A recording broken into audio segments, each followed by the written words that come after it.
Dobrodošli na panel diskusiju o zaštiti novinarskih izvora.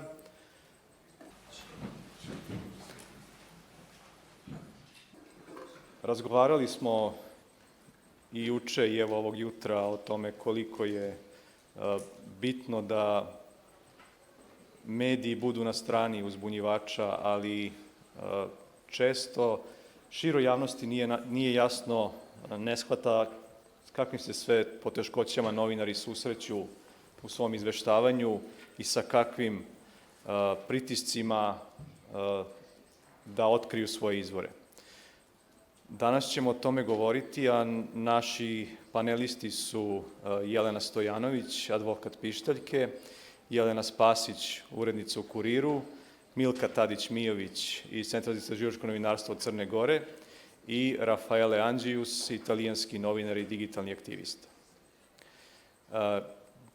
Da počnemo od jednog slučaja koji se desio pre nekoliko godina u Srbiji, gde je tužilaštvo uz nagovor i veliki podsticaj izvršne vlasti pokušao da zastraši Jelenu Spasić da otkrije izvor jedne informacije koju je objavila u novinama u kojima je tada radila. Srećom, to se sve završilo tako što je novinarska zajednica, pre svega Udruženje novinara Srbije, oštro reagovalo protiv toga, ali evo pustit ću Jelenu da kaže koji je to tekst bio, šta si to objavila i zašto se na tebe sručio faktički ceo državni aparat. Uključi mikrofon sam. Hvala, Vlado. Počet ću od kraja, odnosno od toga što si rekao da se sve završilo. Nažalost, nije se sve završilo, zato što ja formalno nisam dobila nikakav dokument da se to završilo, a sve je počelo negde u junu 2011. godine. Ja sam tada radila kao dopisnik Nacionalnog građanskog, to je list koji izlazi u Novom Sadu, znači distribuirao se na teritoriji Vojvodine, ali sam bila dopisnik iz Skupštine Srbije, odnosno iz Beograda.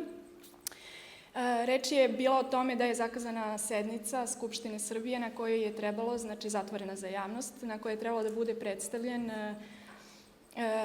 plan odbrane zemlje u 2010. Šta je to sve preduzimano u 2010. znači za prethodnu godinu, i to je bilo označeno kao strogo poverljivo, što bismo mi rekli državna tajna.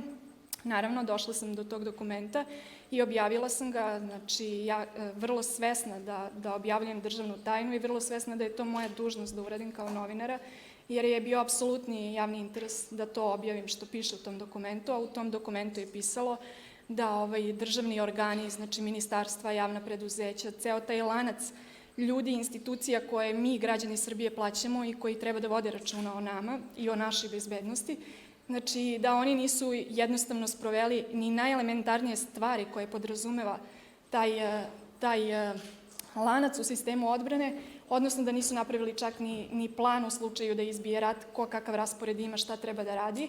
Naravno, to podrazumeva da ne mora da izbije rat, da je dovoljno da imate prirodnu katastrofu i da opet ne znate ko pije, a ko plaća u državi. Naravno da to se nije svidelo vlastodržcima i tadašnjem ministru odbrane Draganu Šutanovcu, koji se kleo da nema nikakve veze sa tim slučajem, da državni organi rade svoj posao, ali je jasno da je iza svega stajao on i njegova želja da vidi, kako bi rekao, komu radi o glavi. Novosadsko tužilaštvo, pošto je list izlazi u Novom Sadu, je bilo nadležno i onda je podiglo neposrednu optužnicu, znači bez ikakve istrage, bez ičega, zahtevajući tajno suđenje, jer je navodno ugrožena nacionalna bezbednost. Podiglo je protiv mene i tadašnjeg glavnog urednika lista Milorada Bojovića. Sporije? Malo sam prevodila. Aha, okej, izvinjavam se, navikla sam brzo da pričam. Dakle, podigli su optužnicu i to po dve tačke. Znači, optuženi smo za dva krivična dela. Prvo je kršenje zakona o tajnosti podataka, odnosno otkrivanje te državne tajne. Zaprećena kazna zatvora je do 8 godina. I drugo krivično delo jeste pomaganje izvršiocu krivičnog dela, odnosno uprošćeno rečeno, gonili su nas za to što nismo odali izvor, odnosno što nisam odala izvor. Tu je kazna zatvora bila zaprećena do 5 godina. Naravno, kada sam, čitav taj slučaj je bio farsa od samog početka, jer u junu je objavljen taj tekst. onda su me zvali da u svojstvu građanina dam izjavu, odnosno pokušavali su, jasno je da su sve radili da me zastraše i da me pritisnu da odam svoj izvor, jer odveli su me kod inspektora za privredni kriminal da dam izjavu u vezi sa nečim što nema veze sa tim slučajem. Onda, slučajno ili ne, redakcija, odnosno vlasnici su bili uz mene tada u junu, govorili mi da sam uradila pravu stvar, da je to moj novinarski posao, šta ja znam. Međutim, u oktobru, kada im je bilo jasno da ja neću reći kako sam došla do dokumenta i da ne odustajem, u oktobru je podignuta optužnica, a da oni mene nisu ni obavestili, znali su pre mene za optužnicu i nekako, slučajno ili ne, u istom danu u kom je meni stigla optužnica, taj nacionalni građanski je prestao da postoji i oni su napravili neki lokalni list gde su svi zaposleni prebačeni, jedino sam ja ostala bez posla. Znači sve to isto vreme. Srećna okolnost u nesreći jeste da zaista je postojalo Udruženje novinara Srbije koje je automatski stalo iza mene, da je Rodoljub Šabić, poverenik za informacije od javnog značaja, podigao čitavu javnost u smislu da ne može novinar ne može biti kriv za to što je radio svoj posao, što je radio u interesu javnosti i da novinar nije uopšte pozvan da čuva tajne. Znači da novinar nije ništa potpisao i nije obavezao se nikakvim zakonom i ničim da čuva državne tajne. Plus koliko su oni bili, da kažem, bahati i bezobrazni, znači koliko su bili silni i mislili da im niko ne može ništa u smislu da sve kontrolišu. Znači oni su kako se zove, ta dokumenta, znači koja su označena kao strogo poverljivo, kao nešto od velikog nacionalnog interesa, nešto što je izuzetno važno za nacionalnu bezbednost, slali poštom poslanicima, znači. A ta dokumenta su se mogla naći, što su i posvedočili brojni poslanici, svukuda razbacani po Skupštini. Onda se digla javnost. Ja zaista moram da kažem da je 250 kolega za manje od 24 sata potpisalo peticiju protiv tajnog suđenja. Rodoljub Šabić je odigrao veliku ulogu i uzbunio javnost. Naravno, ne mogu, znači, moram biti iskrena i reći da nisu svi mediji pomogli, znači da nisu svi stali na našu stranu i nisu bili kolegijalni, očigledno je pritisak bio izuzetno jak. U suštini, da, i naravno branio me je Zdenko Tomanović, koji je bio izuzetan, naravno, i da, zaboravila sam još na početku da vam kažem jednu bitnu stvar, da taj isti zakon o tajnosti podataka po kome su oni mene jurili za odavanje državne tajne, striktno nalaže da ne može nikakvom tajnom biti proglašeno nešto što skriva krivično delo. Znači, ne možeš ti krivično delo staviti u tajnu da niko ne saznaje i da moraju svi da budu obavezni da ćute o tome i tako da krivci ne budu kažnjeni. Čak i ombudsman u svom redovnom izveštaju u Evropskoj komisiji o nadzoru službi bezbednosti izvestio te jeseni da vojne službe su gonile novinare, ali nisu ništa preduzele protiv onih koji su zaista počinili krivično delo i koji nisu sprovodili svoje obaveze. I dolazimo sad do kraja situacije da je pod tim pritiskom javnosti Osnovni sud u Novom Sadu zatražio od tužilaštva da sprovede istragu, znači, i dao mu je rok od neka 3 dana da se odluči, oglasi o tome. I to je, uslovno rečeno, kraj cele priče, odnosno ja nemam nikakvu informaciju dalje, znači ja nemam nikakav dopis, ja nemam ništa na papiru da je bilo šta protiv mene obustavljeno, da je iko odustao od ičega, tako da to stoji u fioci i jednostavno oni mogu da izvode kad god hoće da opet pokušaju da prete i pritiskaju. Naravno, to je bio, ja to ne shvatam samo kao lični, znači kao nešto lično protiv mene, jer to je bio događaj koji je trebalo da pokaže očigledno kojim su vlasti trebale da pokažu kako će proći svako ko radi svoj posao.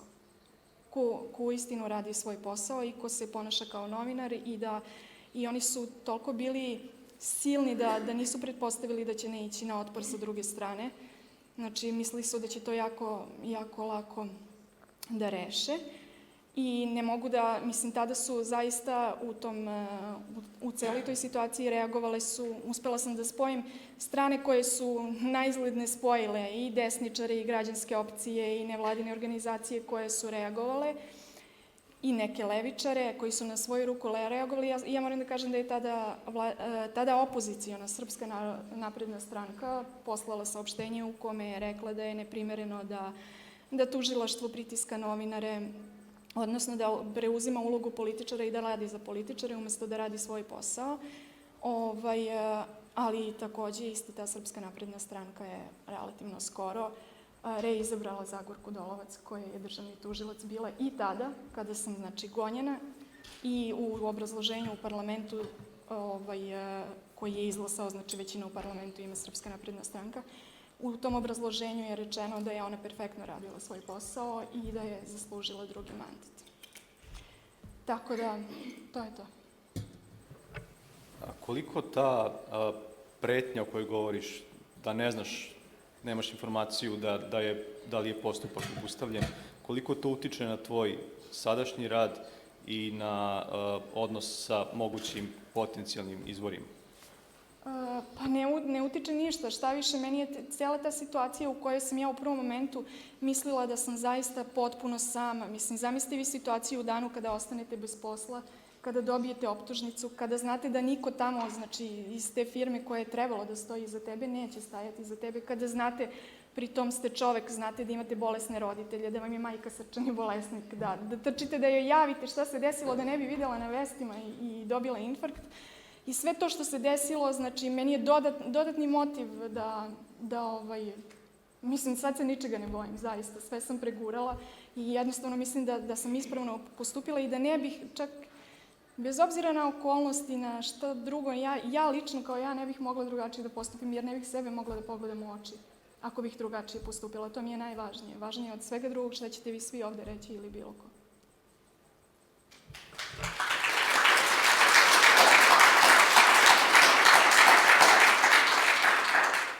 Hvala, Jelena.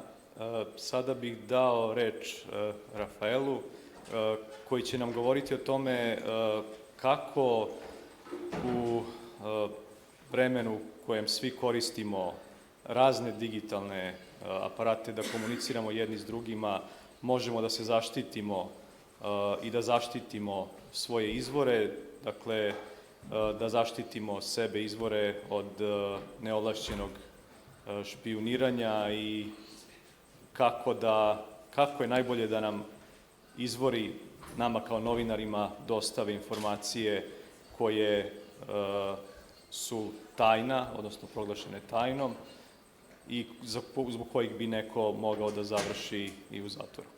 Izvolite, Rafael. Thank you. You can hear me? Okay, fine.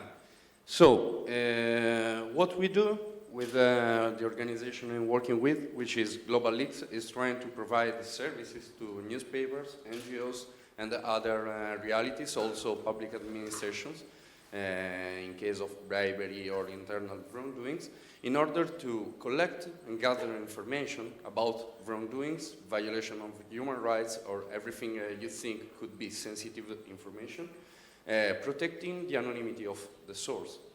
So basically what we provide is a system that tries to guarantee 99.9% that the source will be safe and protected.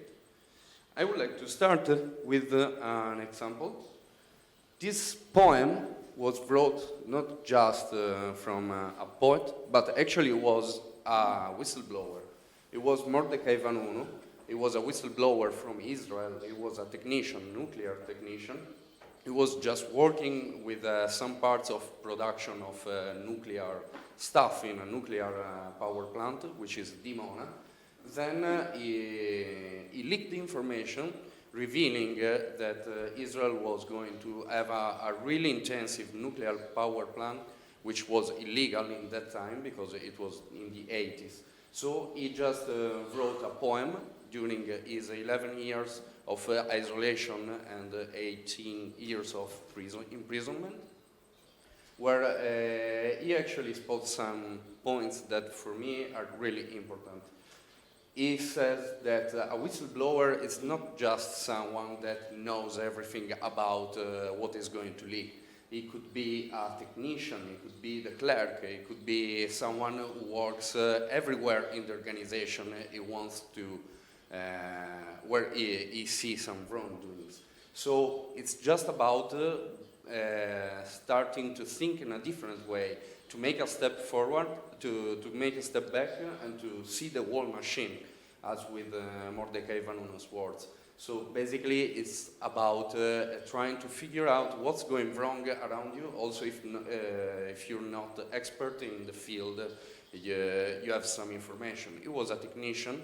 He understood something was wrong. He didn't know everything about the nuclear power plant, but talking with experts, they, questioning him, they found out that there was something wrong. He didn't actually realize what was wrong, but experts knows which question to make.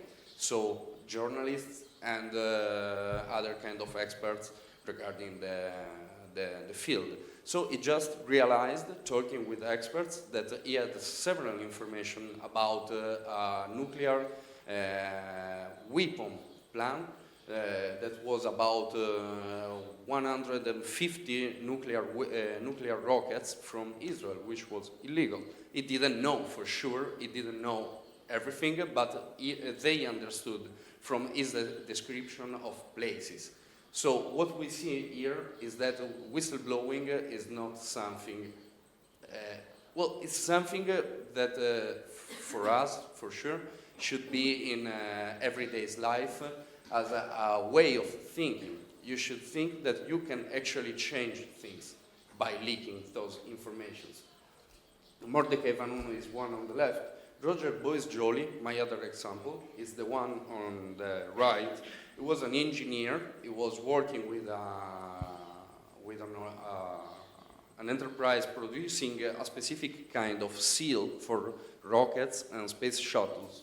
He realized that the seal they were producing wasn't working good with some weather condition.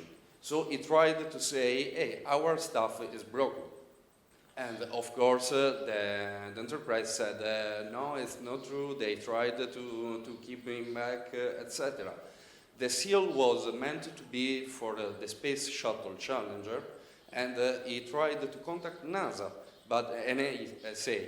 But they said, no, we're sure everything is going to be fine, everything is going to work, etc. It didn't go public. He just tried to call an ASA, he just tried to talk with his employers, and nothing happened. 73 seconds after the launch of the Space Shuttle Challenger, 7 astronauts died in an explosion that was broadcasted in all the world. So he was actually right. A space shuttle exploded. He knew that because they actually saw that it was for the same reason, but it didn't go public. And after that, he had to leave his job because of problems with colleagues, etc. So it was kind of trying to help, but probably it wasn't enough. In the other case, Mordecai Vannuno spent 18 years in prison, and now he can't even speak with foreigners in Israel, where he's living now. So this introduction was to say that internet helps us because on the web nobody knows who you are. In this case we have a dugong, which is a funny animal, but it's just to say that no one can see who you are behind your laptop if you use very good system to protect your anonymity. This is what we try to do by providing services that protect the anonymity of whistleblowers, not only from public authorities that ask us information about who's actually leaking documents, but not even us can track back the whistleblower. It's a real power for journalists to have names of whistleblowers. So in our work, we just thought, well, okay, we don't need this power. We don't need to know who the whistleblower is, so no one can come at my place to find evidences of the identity of whistleblower. No one can pretend that I leaked the name of the whistleblower because I don't know it, unless the whistleblower chooses to trust me so much to reveal his own identity, which is not mandatory with our techniques and with the software we provide. That's our point. Strong privacy means strong privacy from everyone, not only from authorities. If you leak a document about wrongdoings in governments, for instance, but privacy also from the journalists, because you give your information the time to be verified. For instance, you make your submission, the journalists can communicate with you still without knowing who you are.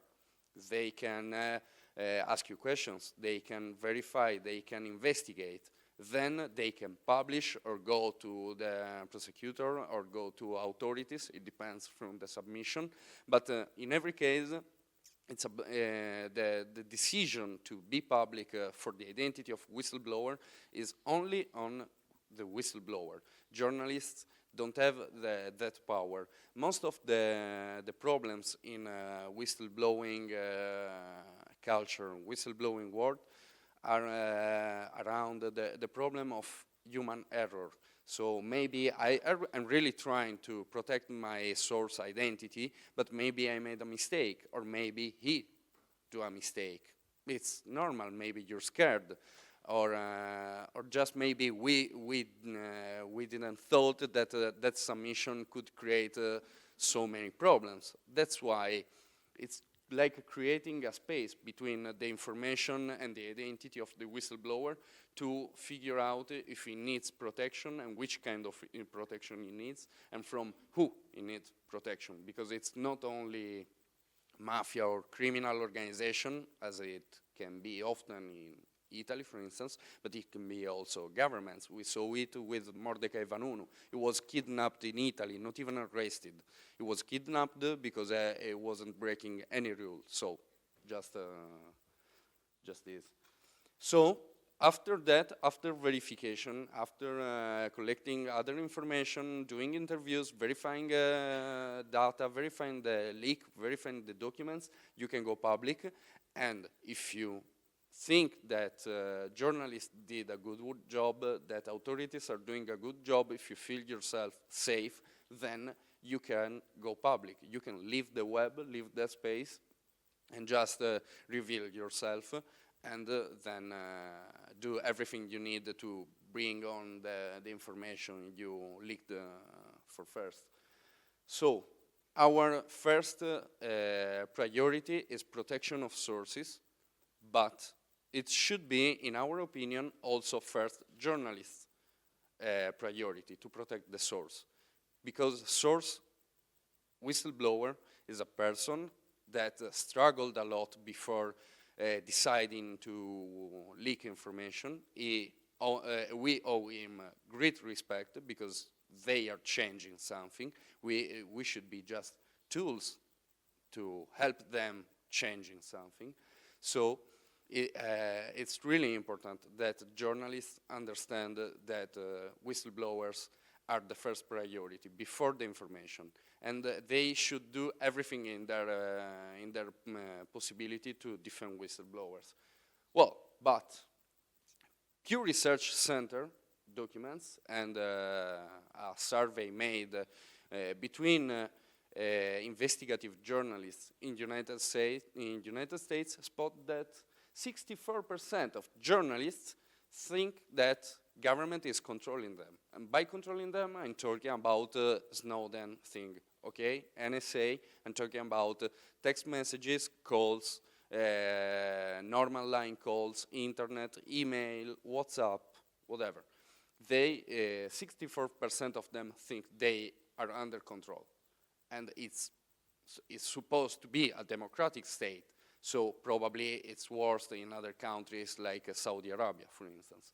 But only 14% of them 14% of them dropped the investigation because of this fear of being controlled, but only 38% of them changed their way to communicate with sources and to protect their data. We saw something yesterday during digital security training. It's anything difficult or about being hackers, being computer geniuses. It's just about learning how to protect the way the information you send go from point A to point B, and that's all. It's easy to understand, and also if it wasn't, it's a duty of journalists to get updated. It's a famous case in this topic is, for instance, Snowden story. We know that Snowden tried to make contact with the journalist Greenwald, but Greenwald didn't have a protected email, didn't have a PGP encryption, which is a very easy way to protect your communication, to protect your email. So Snowden just waited. He told him, he made sure that Greenwald knew that Snowden was waiting him to have PGP encryption to send him something.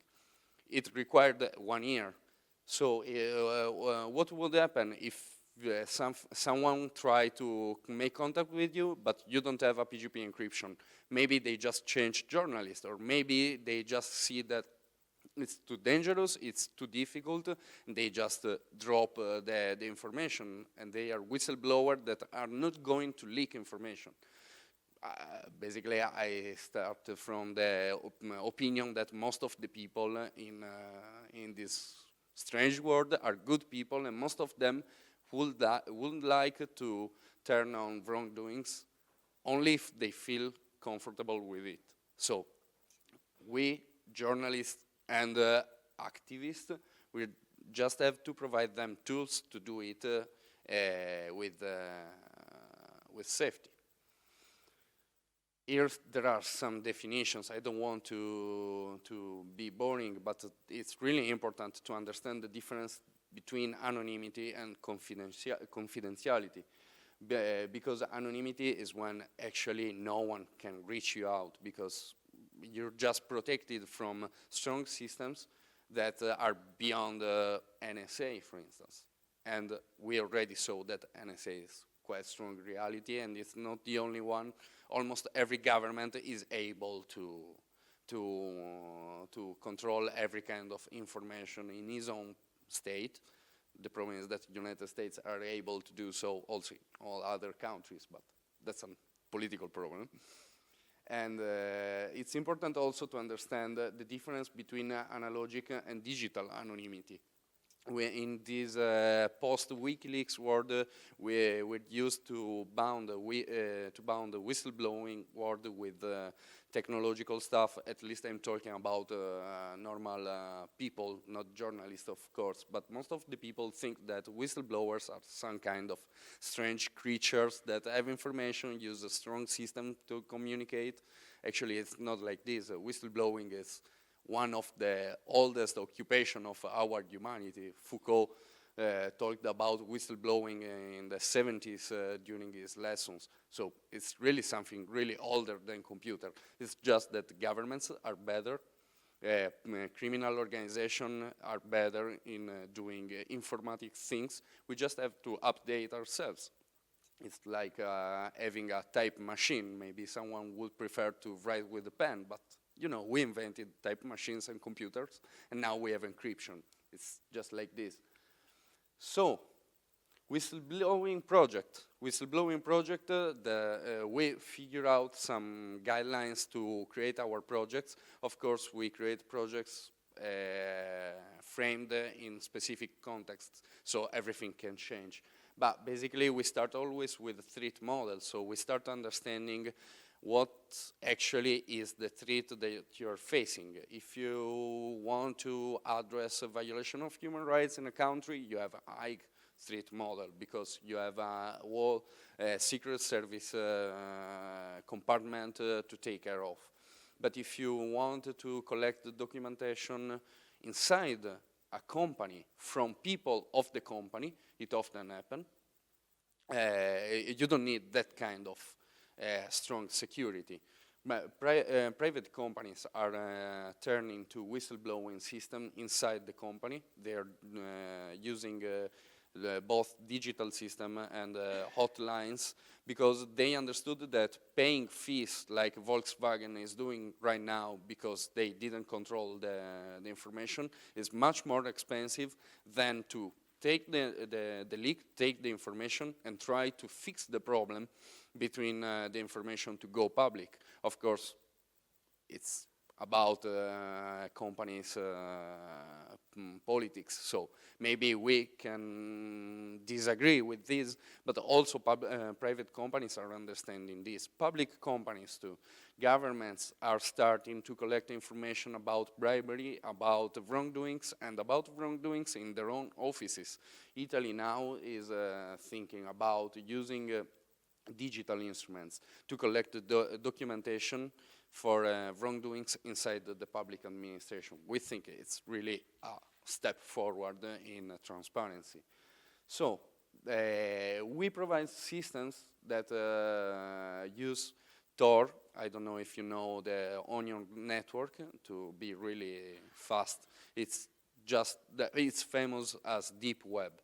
Deep web usually is something in the public opinion is something related with weapons, drug dealers, and stuff like this. But actually, most of the people that works in human rights association or most of the people who were involved in Occupy Wall Street and Arab Springs, etc., they were using deep web to protect their communication. So we use the same system, and our platform is made to work on Tor, on the Onion network, and actually we also make sure that the platform recognizes if you don't have a secure connection.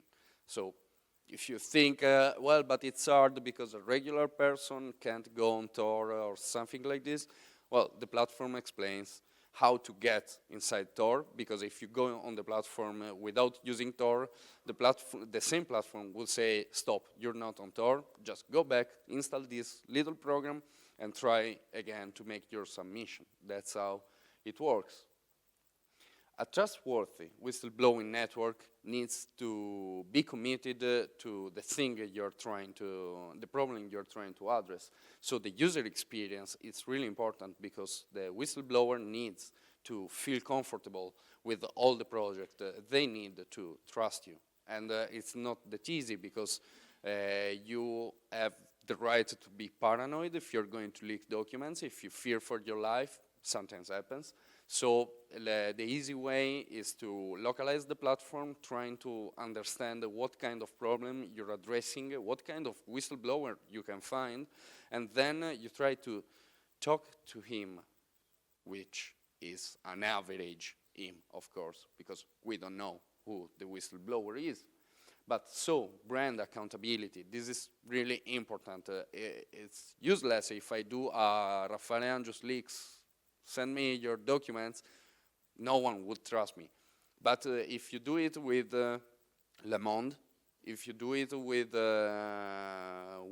New York Times, for sure people will know they are dealing with a certain kind of newspaper, and they will decide if they actually trust them on the basis of their brand and their reputation.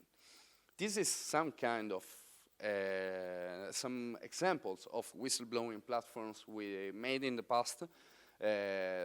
Actually, there are many of them, but I didn't want to put a lot of icons. So these are quite significant because, for instance, Publix, it's a platform that collects 42 newspapers. It works in Netherlands, and it's one platform to collect information. The whistleblower can choose from a set of newspapers which one he think which one should receive the submission. So you have a big choice, 42 newspapers, and you just decide, for instance, 3 of them that should receive the information. Then they will do the investigative report, and the protection of the anonymity of the source is done. Another one really interesting is WildLeaks. It was used to address traffic of animals from Africa and all that kind of investigation regarding avorio and all those kind of things. Another one, which is something I'm actually following right now, it's a platform made with Espresso, which is an Italian weekly magazine. But I'll talk about it because it's my case study later. So, case study. I forgot that it's now, actually. We set up a journalism whistleblowing initiative to address a specific problem. An Italian researcher was killed at the beginning of 2016. It was Giulio Regeni. He was killed in Egypt. And all the evidences suggest that he was killed by secret services in Egypt. He was researching for a British university. He was researching about the working situation in Egypt. Then he disappeared, and they found the body 10 days later, with evident signs of torture. Very bad torture. The family was astonished. He was just a regular guy doing a research for his university. He was tortured for 10 days, and everyone said they were not responsible. From the beginning, they said, well, maybe he was in a strange homosexual thing, maybe he was a drug dealer, but actually evidences suggest that he was tortured by secret services, Egyptian secret services. So we made a platform. It was localized in Arabic, and we asked about Arabic population, Egyptian population. We asked them to give us any help possible to figure out what happened, not only to Giulio Regeni, but to all the people who disappeared today in in Egypt. So basically we called it Regeni Leaks, which is a project of Espresso Leaks brand, but we addressed from the beginning all cases of violation of human rights that we received. We made in 4 months something like 10 or 12 reportages about violation of human rights, and it was most of the information we received wasn't even about Giulio Regeni, but we published everything because we believed that Italian people and European people should know what's going on there. So every article we wrote, thanks to submission we received, was both in Italian, in English, and in Arabic, because they are there, and it's just right that we take the responsibility to translate what we are writing thanks to their information. It's impossible to understand who the whistleblower is. We protect their identity using our platform. We talked with them. We asked questions, they sent us documents, pictures, a lot of stuff. A lot of people, someone tried to hack the platform several times, and of course, because there's diplomacy and stuff like this in the middle of this story. But still, our sources, we suppose that they are good. We suppose because we actually don't know who they are, but usually when they find a leak, if they find the sources, it's something you hear somewhere. So basically, our rules are reducing the noise, trying to address platforms to specific cases in order to not have all junk files and trolling people just curious that want to see if they can create new problems, or governments trying to access the platform in order to break it through a denial of service attack, something like this. We propose a questionnaire which has to be short, usually 2-3 minutes, to understand, to frame our whistleblower, because we need information about you not sensitive information, but we need to know if you have a passport, if your information is really tough. You're in a Middle Eastern country and we are going public, we want to know if you can leave the country, for instance. And we check the information every day. So if we receive something, we just talk back with the whistleblower so he knows in the very moment that we read what he sent us, and we try to give him an answer in 1 week. So again, you're asking whistleblowers to put their lives on your hands. So it's really important to choose right words, to choose the right language to the people you're talking with. I don't like to ask Egyptian people to send me documentation using a form, an English form. They're not English. I'm not supposed to pretend that they should understand that language. And mostly the problem with languages is that if you work for a newspaper in a specific country, you won't receive something from other places, also if it's related to that country, because maybe you're using a language that doesn't fit their needs. It's really important to be very clear with whistleblower expectation. Digital security is something that simply doesn't exist. We can't say everything will be always safe. We can say internet security is an horizon. We do our best to protect your identity. There's some possibilities of human errors on both your side, the journalist side, technically our side. And so you have to be aware that you're protected at 99.9%. So you have to know that you're making an important choice in the moment you actually send your information. So basically we use other kind of safe systems. Of course, if we do a platform for a newspaper, the newspaper has to have an HTTPS website, which is safer. Not for the platform. The platform, as I said, it's on Tor, but the instruction to reach the platform will be for sure on HTTPS, because otherwise it's really easy to figure out also instructions. And this kind of systems. So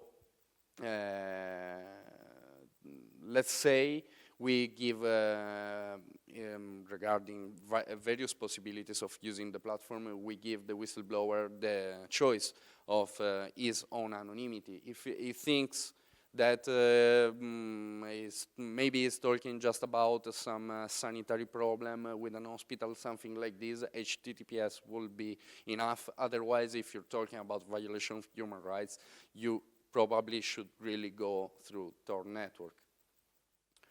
We process all the information. Of course, it don't become public directly. It's different way of working. For instance, with WikiLeaks, they publish everything, but there's no actual journalist work behind. In our proposal, in our project, we prefer journalists to take responsibility of the things they publish. So actually, it's like having a regular source. You're just changing the way you communicate with them. And well, I'm going to finish. I would like just to quote Carl Fred Alford, which said, "It's not the act of heroes that will save the republic, it is the act of citizens." So men and women who remember the public when they are acting in private. Thank you very much.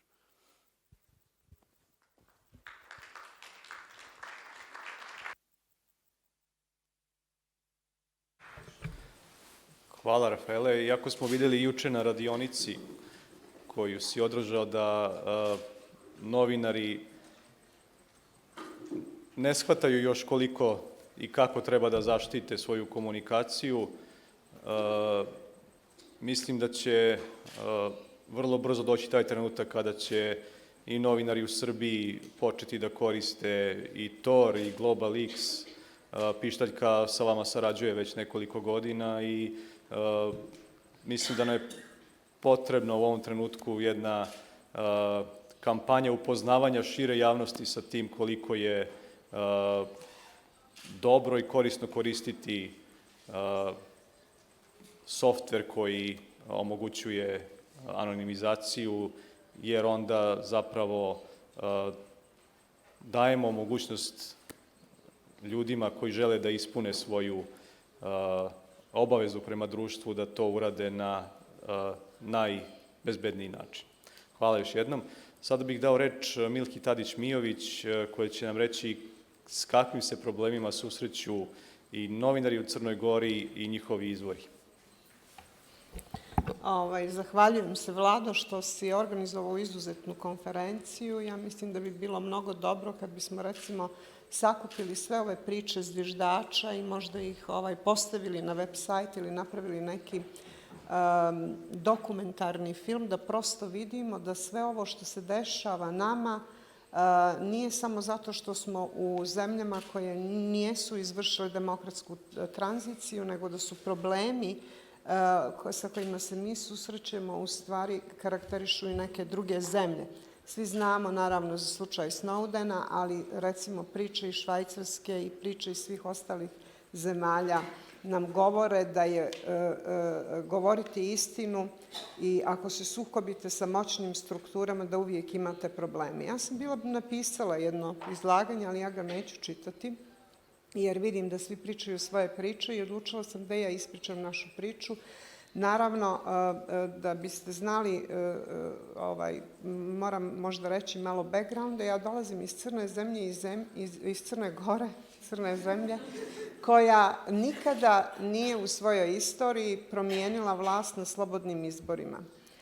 I nikada, znači, se nije desilo da se vlast promijeni na izborima, nego se to uvijek dešavalo u nekim revolucijama ili u međupartijskim udarima, unutrašnjim nekim vrstama unutrašnjih udara i tako dalje. Upravo smo imali jedne izbore prije nekoliko dana i ja ovdje dolazim optužena da u stvari pomažem teroristima, jer je tokom tog izbornog dana kao bio pokušan državni udar u Crnoj Gori, uhapšena jedna grupa navodnih terorista i mi koji smo poslije toga počeli da govorimo da je možda ta situacija, ta priča o državnom udaru uticala na izbornu volju građana, a da su ovi teroristi vrlo čudni, zato što je to jedna grupa od 20-ak ljudi, neke sirotinje koje je došle iz Srbije, bolesnih ljudi i da baš tako ne izgledaju teroristi. Onda su počeli da upoređuju tu priču sa pričom, recimo, kako je i Đinđić ubijen i kako su prije toga novinari postavljali pitanja da li će zaista biti izvršen atentat ili ne. Ako, znači, dovodite u pitanje ono što autoriteti ne žele da čuju, ako govorite o zloupotrebama javnih resursa, ako govorite o autokratskim elementima jedne vlasti, onda ona ima čitav jedan sistem da vas potpuno ponizi, da vas uništi i da vas, kako da kažem, potpuno marginalizuje. Taj sistem u Crnoj Gori je usavršavan čitavih 27 godina i mnogi novinari koji su objavljivali priče zviždača doživjeli su ono što i zviždači doživljavaju. Tako je, recimo, 2004. godine ubijen novinar Duško Jovanović zato što je objavio čitavu seriju tekstova o tome kako su švercovale cigarete preko Crne Gore, i u priči jedan od glavnih aktera je bio premijer Crne Gore, koji se optuživao za veze sa italijanskom mafijom koja je radila taj šverc. Taj novinar je ubijen 2004. godine, nikada ni do danas se nije otkrilo ko su u stvari nalogodavci bili tog ubistva i šta se krilo iza svega toga.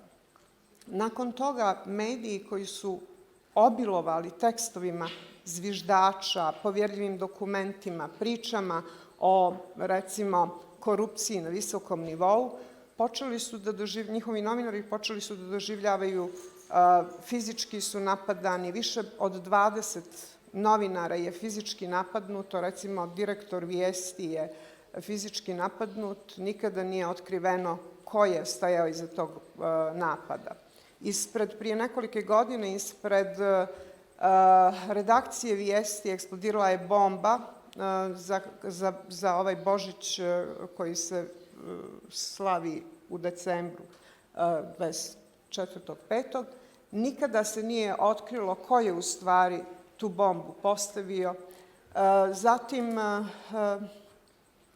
je specifična vrsta medijske kampanje protiv ljudi koji ne podržavaju politiku aktuelne vlasti. Tako da, recimo, u nekoliko medija se redovno pojavljuju serijali tekstova o takozvanoj medijskoj mafiji koja nije pod kontrolom Đukanovića. Ljudi iz tih medija se optužuju za najveći kriminal, zatim se žene, recimo, nazivaju prostitutkama, sumnjivim osobama i tako dalje.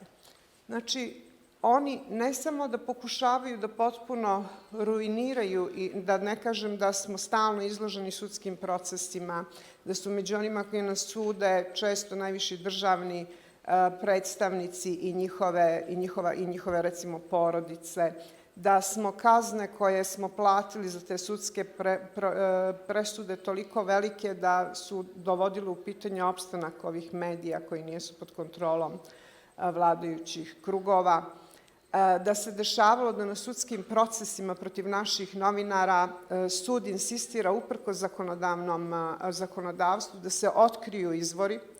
Tako je, recimo, poznat slučaj jednog mog kolege koji je u procesu koji je sigurno trajao 10 godina na kraju bio primoran da otkrije svoj izvor.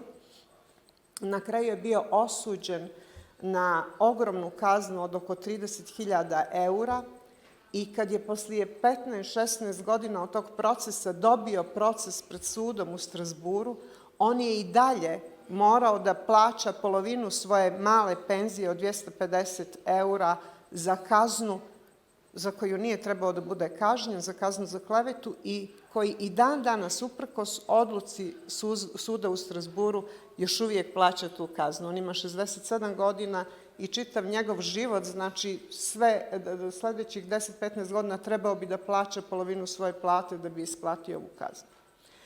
Znači, o čemu se radi? U Crnoj Gori, koja je kao primjer, jel tako, na Balkanu, kako naše vođe govore, i koja je vrlo podržavana od strane Evropske unije i Sjedinjenih, čija je vlast vrlo podržavana od strane Evropske unije i Sjedinjenih država, radi se o tome da se prosto ne biraju sredstva da vam se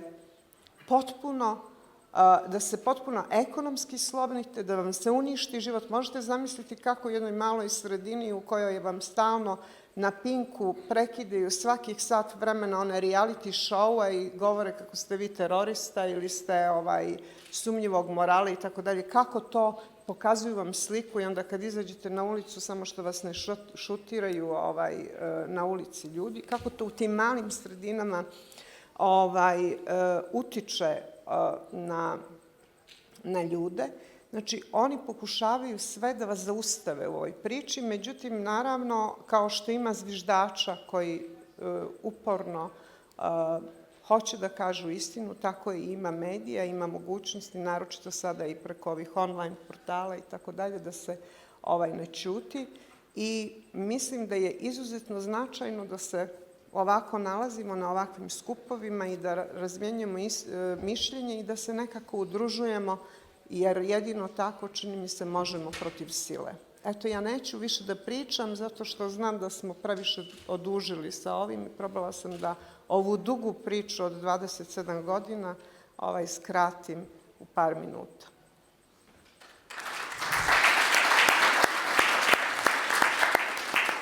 Možda ideš. Ja se izvinjavam, moram krenuti, oprostite, što odlazim ranije, imam obavezno napred zakazani i nemam nešto, tako da hvala vam puno. Hvala tebi.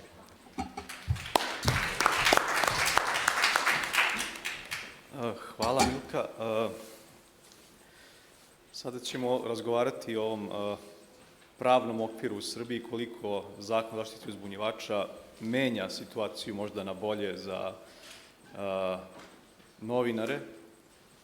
Ja samo da napomenem, kad smo već počeli da pričamo o tome kako se vrši pritisak na novinare da otkriju izvor, da sam ja 2001. 2002. godine saslušavan 2 puta u policiji koja je po nalogu tužilaštva pokušala da me primora da otkrijem izvor za priče koje smo tada objavljivali u nedeljniku Reporter, a od kad smo osnovali Pištaljku pre 6 godina, imali smo jedan slučaj da je, opet po nalogu tužilaštva, policija saslušavala našeg novinara tražeći umesto dokumentacije o zloupotrebama koje je istražio i objavio na našem sajtu, informacije o tome komu je bio izvor za to što je objavio.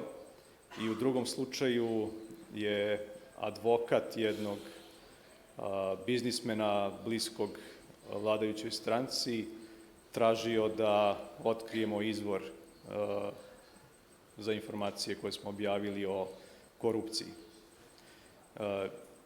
Jelena, naš krivični zakonik i zakon o javnom informisanju imaju odredbe koje, bar na papiru, štite pravo novinara da zaštiti izvor. Upravo tako. Naš zakon o javnom informisanju i medijima predviđa, propisuje, kao i u ostalom kodeks, novinarski kodeks, da novinar nije dužan da otkrije izvor. To je jedno, da kažemo, opšte pravilo. Međutim, u istom članu gde zakon to propisuje, odmah se navodi i izuzetak, koji govori o tome da je novinar dužan da otkrije podatak o izvoru ukoliko se radi o krivičnom delu i učiniocu za koje je predviđena kazna kao kazna zatvora od 5 godina, osim ako se zapravo podaci ne mogu saznati na drugi način.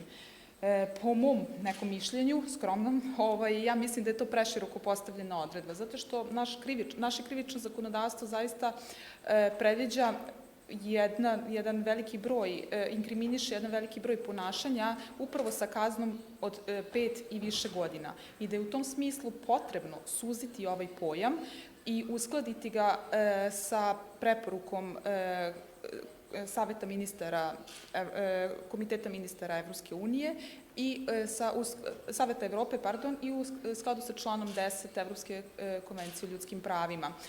Zapravo ovde je potrebno, znači, moje mišljenje, da ovde ne možemo govoriti o svim krivičnim delima gde je predviđena kazna zatvora od 5 godina ili teža, već da trebamo to ograničiti samo na ona krivična dela koje su od interesa za državu, pre svega u oblasti bezbednosti obaveštajnih poslova. I isto tako da u svakom konkretnom slučaju treba gledati koji interes je pretežniji. Da li je pretežniji interes javnosti da sazna neku informaciju ili je pretežniji interes da se sazna izvor. Kao što si, Vlado, sad napomenuo o slučaju koji je Pištaljka imala pre 3,5 godine, to je recimo, eto, toliko očigledno, radilo se o tekstu, zapravo o ugovoru koji je objavljen, koji je zaključio Institut za transfuziju krvi, iz kog proizilaze koruptivne radnje. Međutim, novinar je dobio poziv da da obaveštenje o izvoru po prijavi direktorki instituta za zloupotrebu službenog položaja. Dakle, u ovoj situaciji ispada da je pretežniji interes da se zna ko je otkrio ugovor, nego interes javnosti da sazna koruptivnu radnju. I u tom smislu smatram da je potrebno suziti ovu definiciju iz Zakona o javnom informisanju i medijima, a u kontekstu Zakona o zaštiti ovde je zanimljiva situacija što s jedne strane imamo dužnost čuvanja izvora uz izuzetak o kom sam govorila, a s druge strane prava uzbunjivača na zaštitu identiteta prema Zakonu o zaštiti uzbunjivača. Zakon o zaštiti uzbunjivača, on zapravo i govori o tome da je i lice koje prima informaciju o uzbunjivanju dužno da zaštiti identitet uzbunjivača kao i sve ostale podatke na osnovu kojih se može saznati njegov identitet.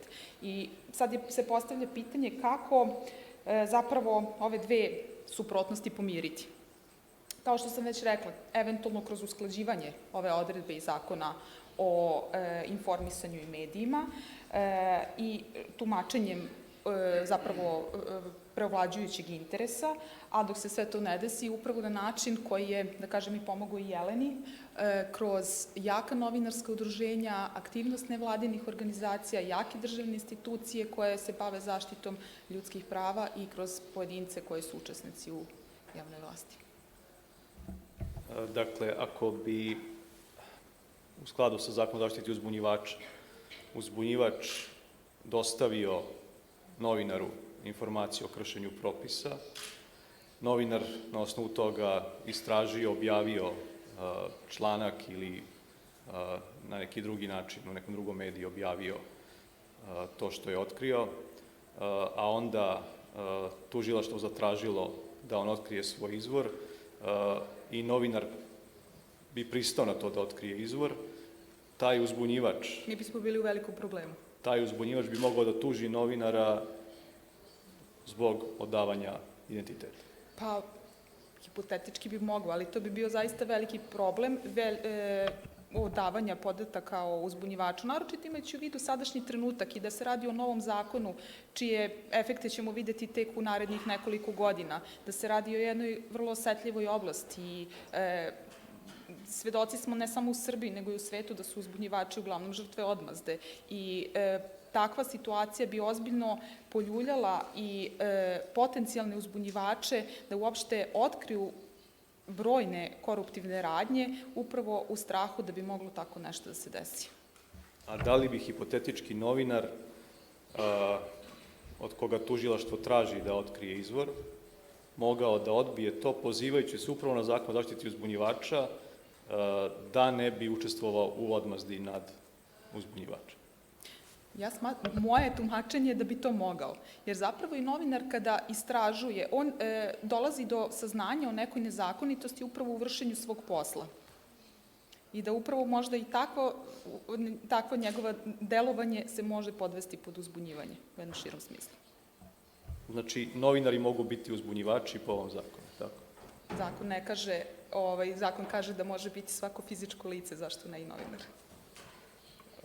Hvala, Jelena. Ja bih sada dao mogućnost publici da postavlja pitanja. Imamo u publici i novinare, pa ih pozivam da se uključe u ovu raspravu.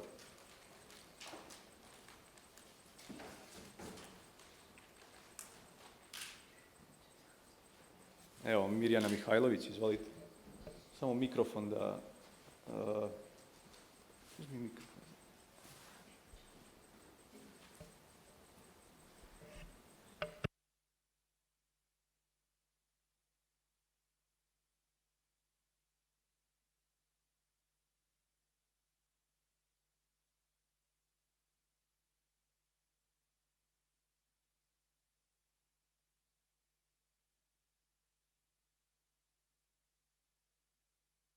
Dobar dan svima. Zaista mi je zadovoljstvo da prisustvujem ovoj konferenciji i veoma mi je drago da je Pištaljka uspela da obezbedi prisustvo ovako značajnih ljudi na ovoj dvodnevnoj konferenciji. Ja bih samo prosto u svetlu ovog o čemu smo govorili htela prosto da pomenem možda negde i dobru praksu koja je u stvari prepoznata u jednom izveštaju o primjeni Konvencije protiv korupcije Ujedinjenih nacija. Stoji kao primer dobre prakse koji postoje u Nemačkoj. Možda možemo ovo da čujemo malo više o tome i od našeg uzbunjivača, gosta koji dolazi iz Nemačke, da zapravo u određenim federalnim državama, čini mi se su pomenuli Baden-Württemberg, da postoji mogućnost da praktično neko ko prijavljuje, u ovom slučaju uzbunjivač, da komunicira, čini mi se da je to policija, ali prosto neka institucija koja se bavi time, da komunicira sa njima putem posebnog web servera koji praktično ima mogućnost tog kriptovanog komuniciranja i da u tom smislu na taj način praktično policija koja bi istraživala njegove navode imala bi mogućnost da zatraži neke ili da da povratne informacije ili da zatraži dodatne informacije od anonimnog izvora, a da opet s druge strane ni oni sami ne znaju ko je anonimni izvor s obzirom da je to posebni web server i da ta osoba dobije poseban kod i da je sve to kriptovano. Tako da to bi bilo jedno zaista zanimljiva situacija, pa bih voljela da čujem nešto o tome, da li postoji možda još negde takva praksa i kako se ona pokazala, i mislim da bi to bilo zaista zanimljivo da postoji i u nekim drugim zemljama, pa eventualno možda i kod nas. Hvala puno. Hvala. Inače, Mirjana Mihajlović je sudija Prekršajnog suda u Beogradu i učestvovala je u pisanju Zakona o zaštiti uzbunjivača. Ja bih dao reč Rafaeleu, pošto mislim da Hermes centar je imao saradnju s nekim državnim institucijama i da je upravo radi na tome da svoju platformu Global X, koja omogućava dvosmernu komunikaciju, instalira i u nekim državnim institucijama. Well, basically, yes, sorry, I was hearing Serbian. That's my voice in Serbian, nice. Okay. Yes, we cooperated with some institutions, one for all, the Criminal Court of Justice, addressing problems and violations of human rights in Central Africa. But basically, the most common target of communities that with whom we work are newspapers and still newspapers and NGOs. Some of them, for instance, our host Pistalka, and Amnesty International, for instance, has a whistleblowing platform provided from Global Leaks. Now, as I said before, we really hope we will succeed in cooperating with the Italian Authority for Anti-Corruption. We are already working with some other institution that called us to provide them platforms. Since it's a work in progress, I can't say, but several realities, not only from Italy, also from other countries. We believe for sure that this kind of system could help the whistleblowing usage in everyday wrongdoings and briberies, etc. It's the only concern I could have about it, about the institutions using this kind of techniques, is that again, as I said before, you need to be really accountable to the whistleblower. So if you want to denounce an information, to leak an information about a specific kind of wrongdoing, for instance, inside an institution, usually you're not expecting that the same institutions are going to help you. So that's why it's good to have different choices. For sure, it will be a perfect world if you always trust your institutions, but it will mean that your submission can't be, for definition, about the institution. We know very well that actually we have to face everyday examples of corruption, even in European Commission, European Union, etc. So we're looking forward to see what will happen. For sure, the most important thing would be to have a kind of paritatic commission that always have access to submissions, so it's not just one person responsible for it. And in the case of law enforcement, so through police officers and other order institutions, the best thing would be, again, to have different people accessing the very submission. After all, whistleblowing world born with police officers, so we're expecting them to do the job well. Hvala. Pošto nam je vreme za panel isteklo, ja bih se zahvalio našim panelistima na zaista dobrim informacijama i uvidom u to kako funkcioniše ovaj odnos novinara izvora i u teoriji i u praksi. i odnosa države prema tom odnosu novinara i izvora. Hvala vam najlepše.